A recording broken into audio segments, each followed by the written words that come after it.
Usa ka pagtuo, usa ka tingog, usa ka katawhan.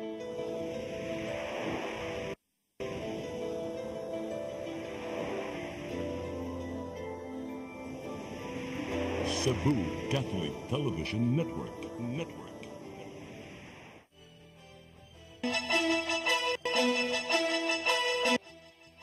Uluhan sa mga balita sa Sayre 47. Mga pasahero paingon sa probinsya sa Sugbo, midagsa na sa Cebu South Bus Terminal. Samtang Mactan Cebu International Airport, naka-heightened alert status. Upat ka mga suspitsado nga bigang rape sa 15 anyos nga batang babae sa lungsod sa Oslob na dakpa. Dismissed Mandawi City Mayor Jonas Cortez, nakasangat na og motion for reconsideration. 78 anyos nga lalaking motorista nadasmagan og taksi patay sa Buaya, Lapu-Lapu. Sugbo, Kabisayan ug Mindanao, Pilipinas ug katawhan kutos maabot sa tong Sibya sa tibuok kalibutan mayong hapon.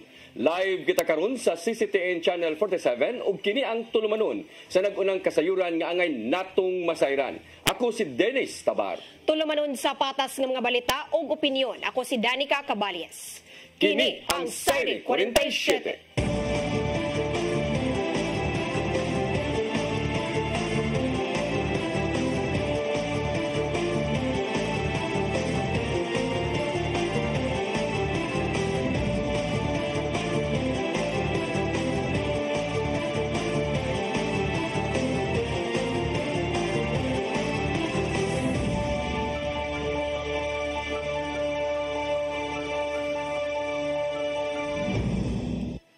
Ug karon sa kompletong detalye sa atong mga balita, mga mobiyahe paingon sa kalungsuran sa Sugbo, midagsa na sa Cebu South Bus Terminal. Mipasalig ang Land Transportation Franchising and Regulatory Board kun LTFRB7 nga paigo pa ang gidaganon sa mga nanglarga nga bus. Ang kasayuran ihatod ni Gian Navarro. Ning nagkaduol na nga Pasko, gidagsa na sa mga pasahero ang mga bus terminal dinhi sa Sugbo alang sa ilang Christmas vacation. Sa ticketing booth pa lang sa Cebu South Bus Terminal, taas na ang linya sa mga tao aron maglukat sa ilang bus ticket. Paingon sila manglarga sa mga kalungsuran ingon man sa mga kasikpit nga probinsya sa Kabisayan ug Mindanao. Apil sa mga naglinya, mao ang usa ka amahan nga mopauli sa lungsod sa Pinamungahan. Dala niya ang pasalubong nga stuffed toy alang sa pinanggang anak. Ganahan siya ni. Ganan siya na nakay. Para yung gikus-gakuson ba? Samtang famous laning security guard ang tulo ka adlaw niyang Christmas vacation sa lungsod sa Malabuyok. Famous la niya ang Noche Buena uban ang iyahang pamilya. Mausarang pamilya ba? Wara, sa salo ra ginagmay. Oh, ka mga protas dito na mahikay gamay dito siguro. Hinuon nimong hapsay ang palibot sa terminal hangtod na sa pagsakay sa mga biyahero sa ilahang bus. Hugot ka seguridad ang gipatuman tungod sa presensya sa kapulisan, sukat gipatuman ang heightened alert status. Adunay sila gibutang nga police assistance desk aron moatiman sa mga reklamo gikan sa managlaing pasahero. Naka-standby na usab ang medical team sa bus terminal. Wabot sa 580 ka mga buses ang manglarga paingon sa tagsa-tagsa ka mga lungsod sa probinsya sa Sugbo. Kini aron maka-accommodate og libuan ka mga pasahero nga moapa sa pagbakasyon ngadto sa tagsa-tagsa ka mga lungsod. Pasalig painon sa LTFRB7 nga ang maong gidaghanon sa mga bus paigo ra alang sa Christmas rush. Maunay atong permanente nga ginabuhat basta dunay mga special occasion. So pero ang nakalahian ning sa Christmas dili pareho sa uban ng mga holidays nga daghan kaayong pasahero. Manang ang nangkuha na og special permit gamay lang. Gawas sa mga regular nga bus, adunay 16 ka mga bus ang yatagan og special permit gikan sa LTFRB7. Sila ang gitugutan makabiyahe nga gawas mismo sa ilahang ruta. Kanunayon hinuon ang ilang random inspection aron masiguro ang luwas nga pagbiyahe sa mga bus paingon sa ilang padulngan. May painumdom ang ahensya sa mga bus operators nga kinahanglan magkuha og mga pasahero sunod lang sa terminal. Ayaw ng logos kay basig maperwisyo mo pag-abot sa unahan, maparahan og enforcers pakanaugon ra ba na nubla. o pakanaog ng obra, siyempre pinaltihan ang bus company. Pero kamo nga nakakanaog, magperwisyo. Ian Navarro, CCTN News. Mactan Cebu International Airport naka-heightened alert status na alang sa pagdasok sa mga pasahero karong Pasko ug bag-ong tuig. Matod sa General Manager nga karong panahona maoy gilauman nga pinakadaghan og pasahero mapa-domestic ug international. Ang kasayuran hatod ni Crystal Joy Pelerca.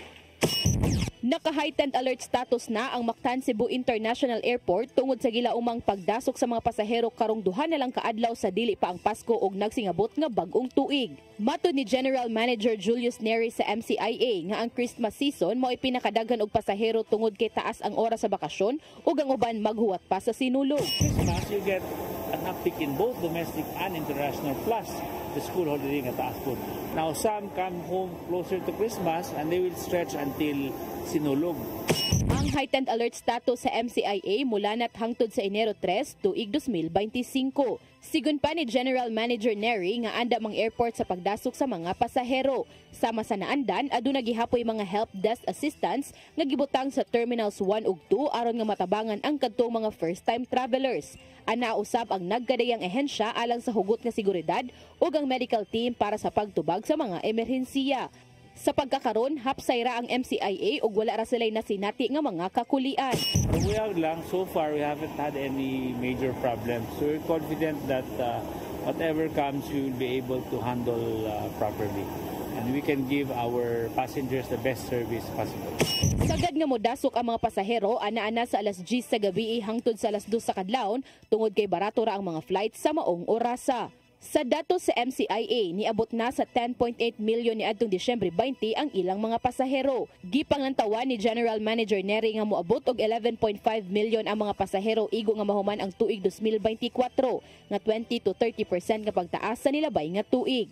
Samtang sa tuig 2025, gitinguha sa MCIA nga moabot na og 12 milyones ang mga pasahero susama ni adtong tuig 2019. Crystal Joy Pelerca, CCTN News. Nakuratan ang usa ka residente sa barangay Pook, Santa Fe sa isla sa Bantayan sa nagtapok nga mga residente at tubangan sa ilang panimay niadtong Sabado sa buntag aron mamasko. Nahibaw-an nga usa ka Renato Hiniston ang nagpost sa Facebook ngog naghatag og pinaskuhan sugod alas 6 sa buntag si Gilda Hiniston og Frank Batanglia. Tagsa ka libo ka pesos sa unang 200 ka mga tao, 500 pesos sa mosunod nga 500 ka mga tao ug tagsa ka 100 ka pesos sa nahabilin. Giingon nga gawa sa cash laing tag 10 kilos usab nga bugas ang ihatag sa mataga pamilya. Apan ang tag-iya sa panimay nga nahinabi ni Consul GP Lao, dali nga nakapasabot nga kini binuhatan sa usa ka poster tungod kay dili sila maoy nagpost ni ini.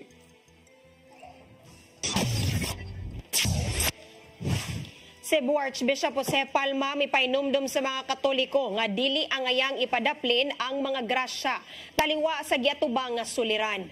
Giatagan niya og dakong gibugaton ang kanunay nga pagpasalamat ug pagdaig ngadto sa Ginoo. Ang kasayuran hato ni Gian Navarro.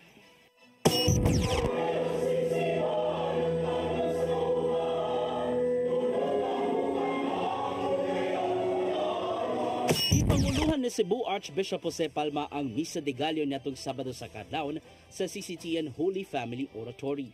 Gidagsaynon kini sa mga Katoliko taliwasan na sinating mabugnaong panahon. Sentro sa iyang wali mao ang padayong pagpasalamat ug pagdaig ngadto sa Ginoo. Taliwa kini sa managlay mga suliran nga giatubang sa katilingban. Mas maayo matud pa ang pagbinayloay sa mga pagdaig inay ang mga pulong nga makaguba sa komunidad.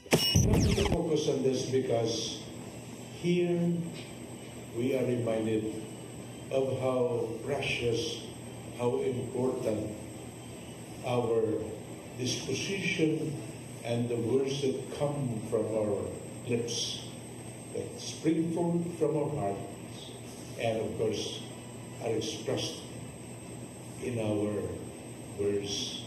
Gilapit usab sa wali ni Palma ang mga sulirang giatubang sama na lang sa mga nahitabo sa natad sa pamulitika. Mainungdanon alang sa matag Katoliko ang pagpamalandong ngadto sa mga lider nga ilang pilion sunod tuig. We have in here words are creative, meaning what we say with God's grace many times will come true. How beautiful when we hear people tell a young student, sakripisyo na rin kumay, nakaruyan ka sa Ginoo, magka-graduate ka.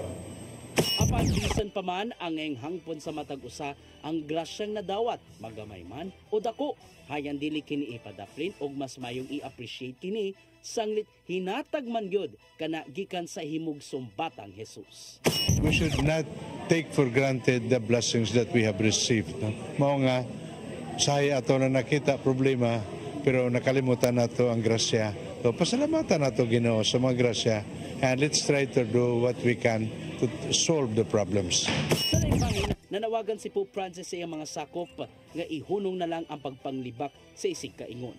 Ato sa iyang Christmas address, gitambagan ang Vatican bureaucrats nga mas mayo maghinigugmaay o ginuklugan ang mga dili maayong binuhatan ning panahon sa Pasko. Alang niya, usa ka daw tang binuhatan ang pagpangdaot nga may makapasakit sa gibati sa lain. Gian Navarro, CCTN News. Upat ka mga responsable sa gingong pagpanglugos sa 15 anyos nga babay sa lungsod sa Oslob nadakpan sa mga sakop sa PNP-CIDG. Atol kini sa follow-up og manhunt operation sa lungsod sa Dalaget sa probinsya sa Sugbo. Ang kasayuran ihatod ni Arnold Bustamante. Nadakpan na sa Criminal Investigation and Detection Group Cebu Provincial Field Unit uban sa Oslob Municipal Police Station ang upat ka mga lalaki nga gitudlo nga may mitawang sa paglugo sa usa ka 15 anyos gabatang babae nga taga sitio na Ilong Barangay Hagdan lungsod sa Oslob dito nga Disyembre 9, 2024. Ang mga nadakpan gilalang nga silang alias Chris Sisi, Tris og alias Ken nga pulos residente sa lungsod sa Dalaget. Neto Domingo, Disyembre 22, 2024, alas 8:30 sa buntag, nilusad og parallel investigation ng CIDG Cebu Provincial Field Unit ug ang Oslob Municipal Police Station alang sa kasulbaran sa natabong paglugo sa 15 anyos nga bata. Ilang ipangkuha ang mga CCTV camera sa tibok lungsod sa Oslob pinagi sa pag-backtrack o pag-forward track sa mga video niini ug ipang-interview usab nila ang mga saksi sa susamang adlaw nga resulta sa pag-ila sa mga persons of interest. Ang upat ka mga personalidad pulos mulupyo sa lungsod sa Dalaget ug bibisita lang sa lungsod sa Oslob netong Disyembre 9, 2024 aron mamiesta o manila makuha ang tarang impormasyon gikan sa mga saksi. Lakip na sa CCTV footage gihimo dayon naman ang operasyon alas 10 kagabi ug ilan narakpan ang upat dito sa Barangay Kasay lungsod sa Dalaget. Mato ni Police Captain John Ace LC Layog ang Public Information Officer sa Cebu Police Provincial Office nga sa upat ka mga suspitsado duha nini managsuon nga nagpagidaron og 18 nga tunan sa 20 anyos. Wala na mohatag pagdugang detalye si Layog kung nag-inom ba ang mga suspitsado sa wala pa nila himua ang krimen. Apan ning gibutyag nga nakita sila sa poblasyon sa lungsod ug gidala ang biktima sa usa ka balay sa Purok Kawayan, Barangay Poblasyon ug didto gipahimuslan. Sa pagkakaron nagpadayon pa ang ilang imbestigasyon kung doon na bay laing kauban ang upat ka mga suspitsado. Sanglit sa unang migawas nga impormasyon, kapin sa 10 ka mga tawo ang mitabang sa paglugo sa biktima. Also, we are still conducting further investigation. Wala pa gyud nato na confirm no kung inana ba gyud kadaghan no na magigiingon na 13 kabuok ang ng lugos niya. As of this report, as of this moment, dili pa nato na ma-confirm, but we have confirmed 4 suspects no na involved sa incident.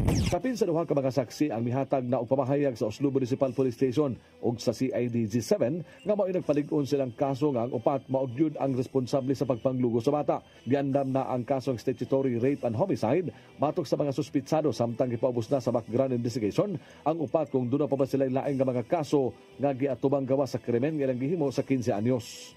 Arnold Bustamante, CCTN News.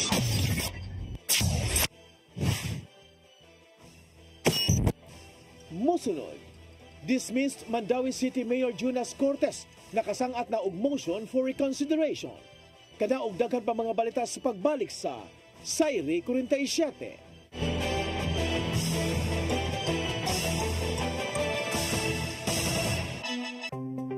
Discover the beauty of the Philippines.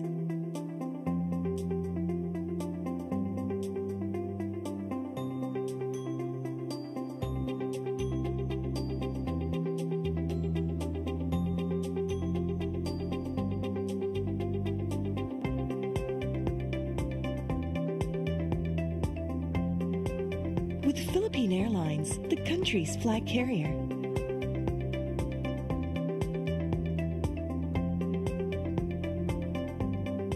The airline that lets you feel the warmth of the nation.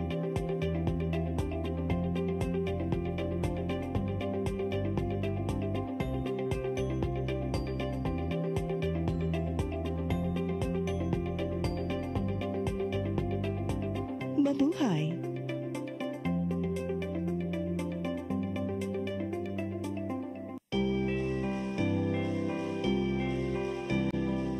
Ang panahon sa Advento nagsugod na.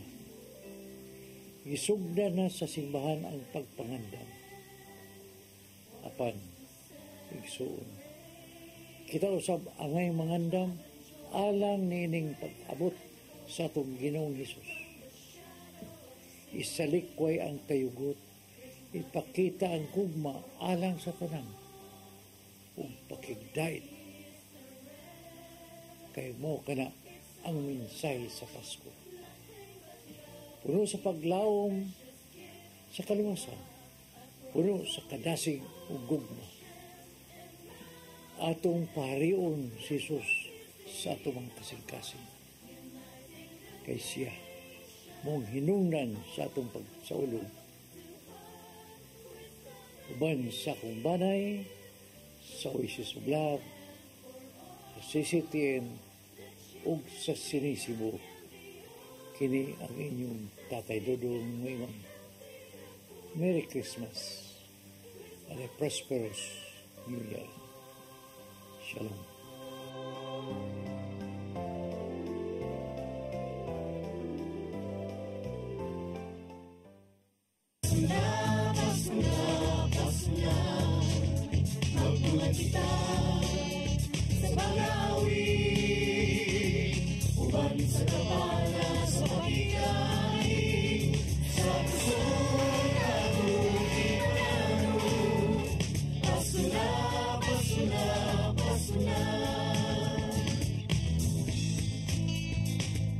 Gugma ang angay na kong kaambi sa iksundang hubo, gutom sa pagmahal.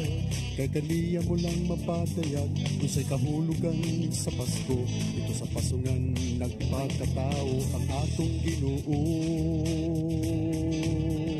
Pasko na, Pasko na, Pasko na, magtuhan ka sa panawi, kapag sa kapanan, sa pakitay, sa puso na kong inalaro.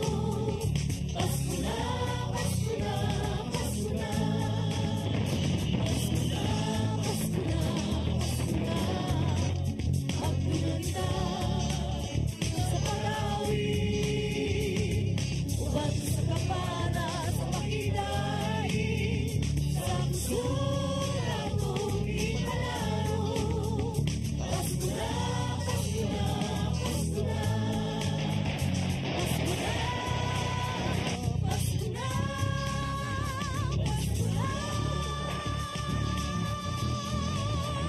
Pasko na, Pasko na, Pasko na.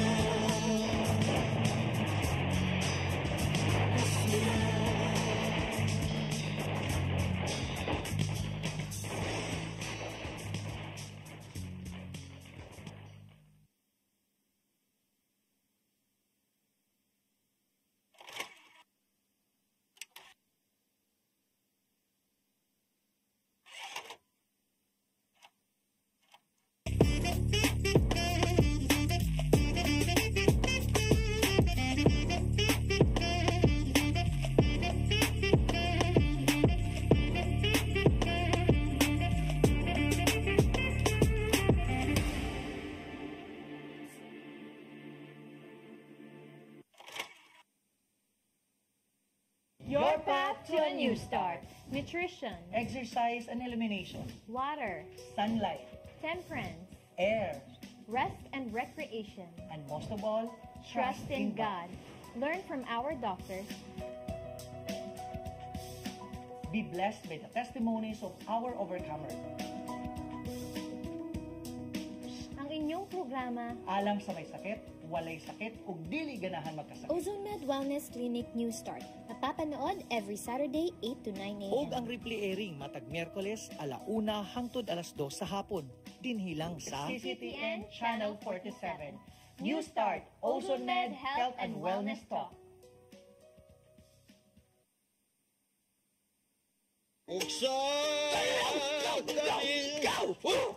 Unsa man kang tambulakan kalit nagabot nalandigan ni ron. Gitara ko nga gamay kaayo. Gitara ko nga dako gamay kaayo. Dailing. Unsa man ang utangan nga naa na sa mong luyo dito? Upa manggod siya na ikatubang nimo Dailing kay. Taro mo? Nganong imong kung iapil ni Dailing ha? Wa man koy labot. Kini panil nga, kini.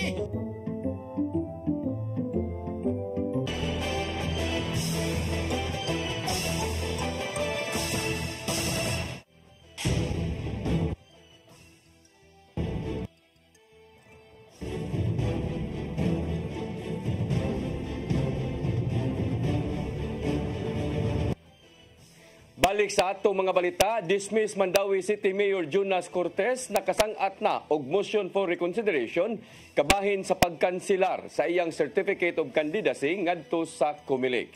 Ang kasayuran ihatod ni Mary Rose Sagarino. Sayo kaganinang buntag gisangat ngadto sa Comelec and Bank ang motion for reconsideration mato ni dismissed Mandawi City Mayor Jonas Cortez. Nang hinaot si Cortez nga makonsidera sa Comelec ang ilang tubag, gibarugan sa mayor nga wala sila nahimong kalapasan sa pagsangat sa iyang Certificate of Candidacy. Kuan lang gyud no, ug ato lang yung subayon sa balaod. Ako qualified gyud. Qualified gyud. In fact, ang katong allegation ni kuan nga dili ko qualified considering nga wa ko mo angkon nga duna ko'y kaso. We have to consider nga ang finality ana adto sa pinakataas nga korte, which is the Supreme Court. Now, under appeal pa ang maong kaso. So why would I say nga naa ko'y kaso nga with finality and executory, no? Kanang para nako no akong tubag, of course. Unya ang gikuan sa COC, if yes, specify sa ngadto sa liyo. So NA akong gibutang.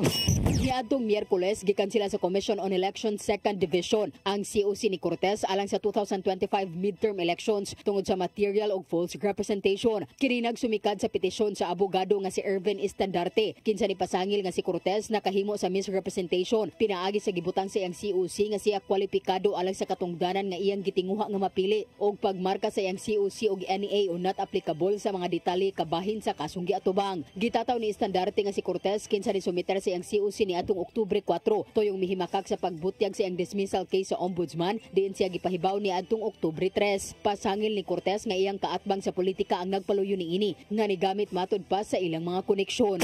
It's a political persecution. Klaro tataw kaayo nga ang atong kaatbang gipahimuslan nila ilang koneksyon.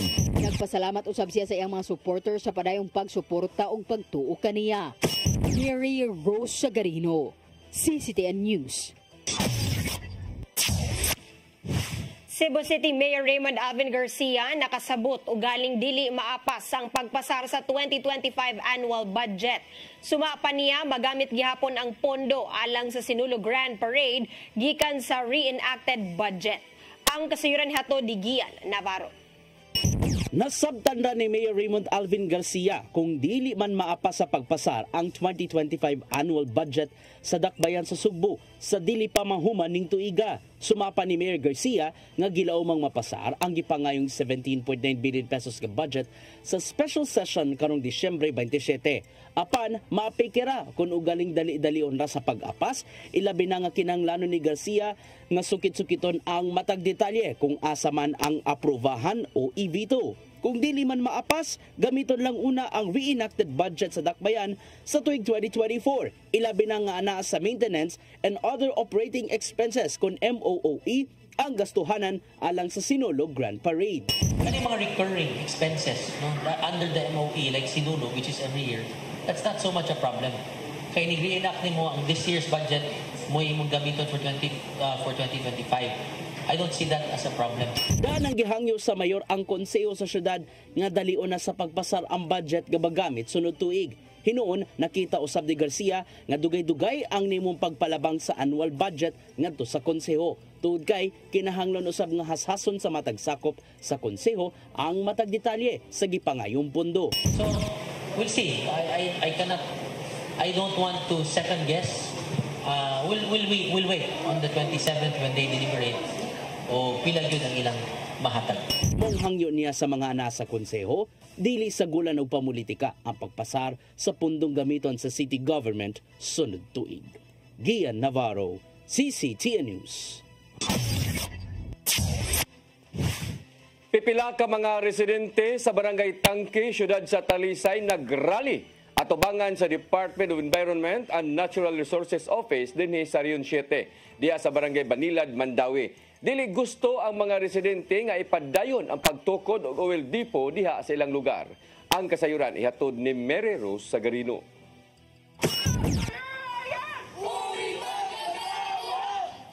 Atubangan sa buhatan sa Environmental Management Bureau sa DNR 7, nagpahigayon og Christmas caroling rally ang sakop sa nagkadaing sektor sa Barangay Tangke, siyudad sa Talisay. Naglakip sa mananagat, fish vendor, e-bike driver ug mga kabatanunan. Nanawagan sila nga dili tugtan ang pagtukod sa oil depot sa ilang barangay sa Talisay. Nagpadayag sa ilang kabalaka sa posibleng hulga sa komunidad. Pipila sa mahinungdanong isyu nga ilang gipadayag, naglakip sa polusyon sa dagat, dugang risgo sa sunog, pagkadaot sa panlawas sa mga nagpuyo duol sa lugar ug dili yung epekto sa panginabuhian sa mga mangingisda.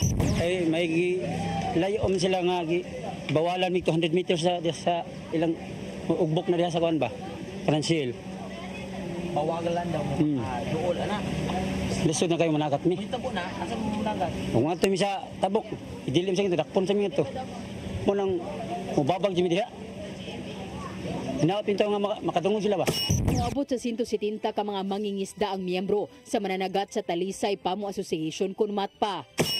Ang mangingisda sa Tangke Talisay ug sa San Roque Talisay, kating daghala ang main source diha sa mga livelihood, pangisda ra. Asa pa man na, ug bato lang kuan, hinahinayon sa pagkuha ang panginabuhian. Asa man na padong na sila. Ato na sa binuang. Ato na sa mga insala diha nga. Matud sa legal officer sa DNR EMB nga si Unali Munares nga wala pa sila gihatag nga permit sa kumpanya aron makasugod sa construction. Matud ni Munares nga ang maong mga concerns gipaapil nila sa kumpanya aron mahimuan og pagtuon. Dapat tubagon to siya sa proponent kay anyway kanigod ang application na sir for ECC mo undergo man gud siya og review then natay i-hire nga review committee nga motabang which is independent sila dili taga DNR. So usa na sila mo recommend na sila kung katong mga issues concerns nga gipaabot diri sa mga complainant if natubag na ba pud sa proponent. So kung dili nila matubag posible nga iuli ang documents mangayo mig additional documents from the proponent basta nga ma-address nga na sila mo commit sila to address all those issues. Mary Rose Sagarino, CCTN News. Nidahili ang usa ka bahin sa dalan padung sa Barangay Katang ug Barangay Usmad sa Argao, Cebu tungod sa kakusog sa uwan niadtong Sabado sa gabii. Tungod diini giawhag sa Argao Municipal Disaster Risk Reduction and Management Office ang mga motorista nga magbantay ug likayan ang dapit. Gipaibaw usab ni Mayor Ronnie Sisante sa Dalaget ang pagdahili sa yuta sa Kanlawilaw hinungdan sa temporaryong pagsira sa Mantalungod Manlapay Road. Apan kaganiang alas 5:30 sa buntag gipaagian na kini sa mga motorista ug gisunod ang clearing operations.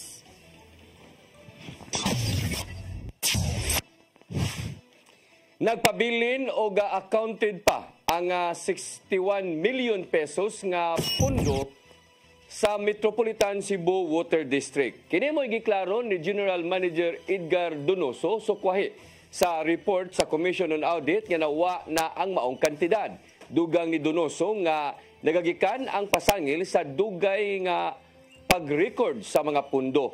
Tungod niini, taas ang panahon nga gikinahanglan aron mamatud-an ang mga dokumento gikan sa bangko. Nasuta sa report sa COA nga niadtong 2023 adunay balance nga 350 milyones ka pesos base sa ilang record sa bangko. Nakuha kini ang kung nakuhaan kini og 61 million pesos gikan sa ilang financial statement nga 412 milyones ka pesos.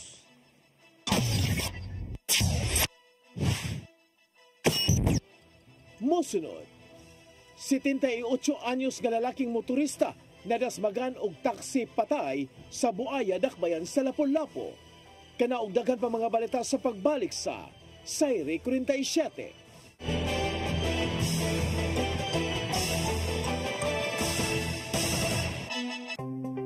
Discover the beauty of the Philippines.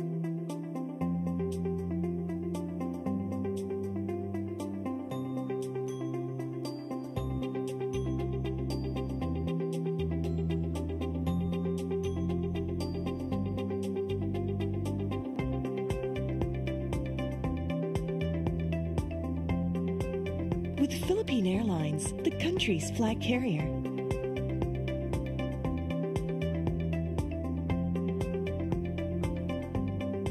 The airline that lets you feel the warmth of the nation.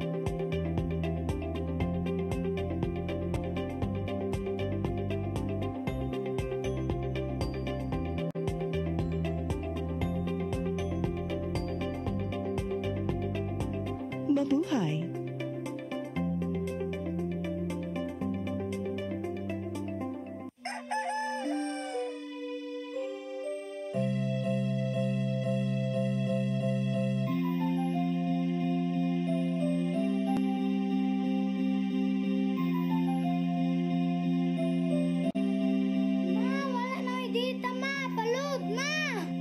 Sorry ma'am, na-late ko. Nangita pa mong gusto para internet sa kong anak ma'am. Ay, wala na yung problema. Mag-Sinisibu! Sinisibu, Sinisibu. For your internet connection. And for the signal of your cable TV. So fast and straight that transmission to your home. Sinisibu! Sinisibu, Sinisibu. Offers you to have fiber optics. For your viewing experience, perfect and clear, so fine. So great and affordable for you to enjoy. Sinisibu. Sinisibu Television Network Incorporated offers fiber to the home broadband internet bundled with fiber to the home cable TV connection. Sinisibu Television Network Incorporated with its operation in Metro Cebu and the whole province of Cebu soon. And affordable for you to enjoy. Sinisibu!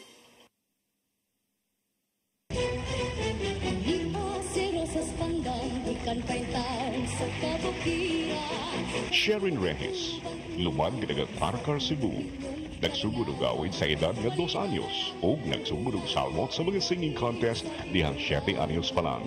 Nakahuman sa kursong Bachelor of Secondary Education, major in English sa Cebu Normal University. Nahimong Best Interpreter sa Cebu Pop Music Festival. Nakakuhag national recognition dihang nahimong first runner-up sa Star in a Million. Kini mo'y nahimong hagdanan sa iyang kalampusan ug sa ubay-ubayng pasidungog ng iyang ganawan. Sharon Reyes. Karpo sa Subo, Subuano ni.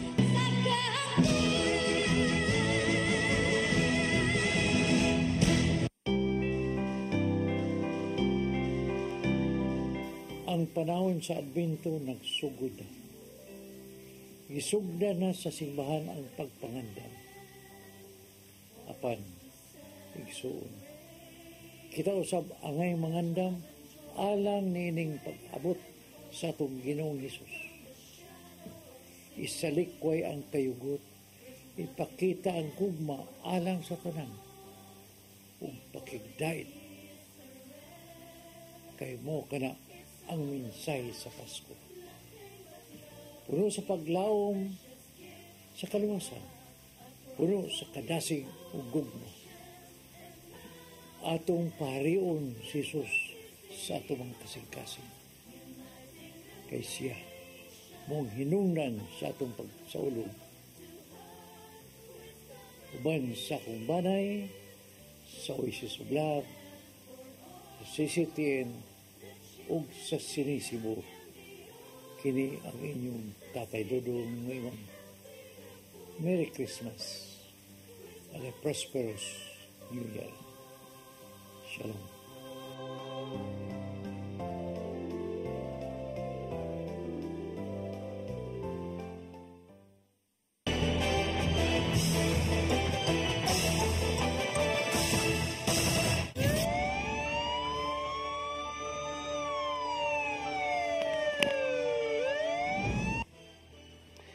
Balik sa atong mga balita, 78 anyos nga lalaking motorista na dasmagan og taksi patay niadtong Biyernes sa may ML Quezon Highway sa Akdos, Barangay Buaya, Dakbayan sa Lapu-Lapu. Taxi driver gitanggong usab sa custodial facility sa Lapu-Lapu City Police Office ug gikatakdang pasakaan kini og kaso. Ang kasayuran ihatod ni Cristel Joy Felerca. Patay ang usa ka 78 anyos nga lalaking motorista human kini madasmagi og taxi niadtong Biyernes, Disyembre 20, pasado 1:30 sa hapon sa ML Quezon Highway sa Akdos, Barangay Buaya, Dakbayan sa Lapu-Lapu. Ang biktima lumulupyo ra sa dapit kung asan hitabo ang insidente. Samtang ang taxi driver nga suspect usa ka 51 anyos ug nagpuyo sa Sudlon 2, Barangay Lahog, Cebu City. Base sa investigasyon sa Traffic Enforcement Unit, ang maong taxi padung unta sa Mactan Newtown ug gikan kini sa Mactan Cebu International Airport. Apan sa pag-abot niini sa nahisgutang dapit, ang senior citizen nga motorista nga gikan sa Barangay Mactan niliko pawala aron mo padung unta sa New Road sa Barangay Buaya. Apan samtang paliko ang biktima, naabdan siya sa taxi ug nadasmagan ang gisakyan nga motor. Naigo ang biktima sa windshield sa sakyanan, hinungdan nga siya nalabay ug ang motor nga gisakyan niini. Samtang naangol usab ang usa ka 32 anyos nga lalaki human maigo sa nalabay nga motor sa biktima. Daling gidala sa Mactan Doctors Hospital ang biktima apan gibalhin siya sa Vicente Soto Memorial Medical Center. Niadtong Sabado, Disyembre 21, nakabsan gud og kinabuhi ang biktima pasado alas 12 sa tungang gabii. Matod ni Police Lieutenant Colonel Christian Torres, ang spokesperson sa Lapu-Lapu City Police Office, nga parehong sad-an ang taxi driver ug ang motorista. Sila nga nagi at fault kay ikaw nga muliko dapat minor clear sa mo bago ka muliko ikaw sa nga highway ka imo sang estimator nga di sa kay kusog nga nasa kay napay chance nga mo break o na ang kay kaso mulabang o na ang muliko. Ubang pa ni Lieutenant Colonel Torres nga pasakaan og kasong reckless imprudence resulting to homicide karong hapon ang taxi driver tungod kay wala magkasettle ang duha ka habig sa bayronon sa hospital ug pagpalubong sa biktima. Cristel Joy Felerca, CCTN News. Nabulabog ang mga residente human mibangga ang bus sa usa ka panimalay sa Barangay Proper, lungsod sa Minglanilla kaganiang buntag. Gipanagiya ni Olivia Laurente ang balay ug si Casimira Tribunalo maoy caretaker niini. Daling miikyas ang driver sa bus nga si Eliodoro Codera apan mitahan ra usab kini sa kapulisan.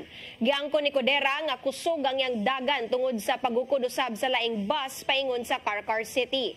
Gitambalan ang tulo ka mga pasahero nga samdan samtang gitanggong ang driver sa police station.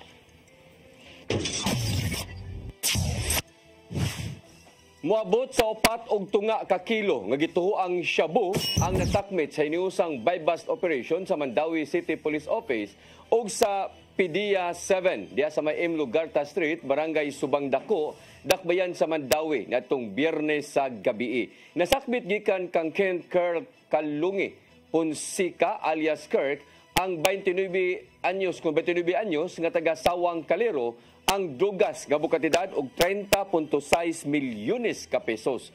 Si Kirk nagatubang og kasong kalapasan sa Republic Act 9165 o Comprehensive Dangerous Drug Act of 2002. Siko pangusa ka 40 anyos nga lalaki ug nakuhaan og drogas ug armas sa buy-bust operation sa Mambaling Police Station kagabii sa sitio Ibabaw, Barangay Mambaling ning Dakbayan sa Sugbo. Ang nadakpan giila nga si Jeffrey Lanada Dinglasa alias Paypay, taga sitio Lutaw-Lutaw, Barangay Tisa, ug nakuhaan og pinakete sa gituang shabu nga motimbang og 5 gramos nga mobalor og 34,000 pesos. Lakip na ang kalibre 38 nga pistola.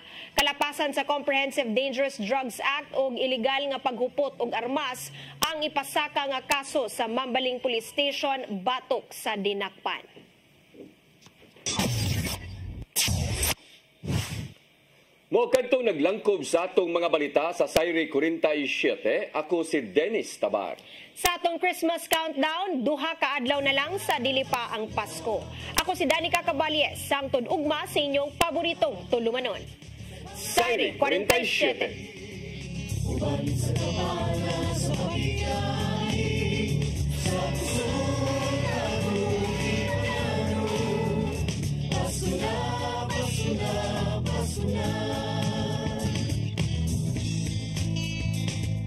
Gugma ang angay na kong paambi sa iksutan hubog, gutom sa pagmahal.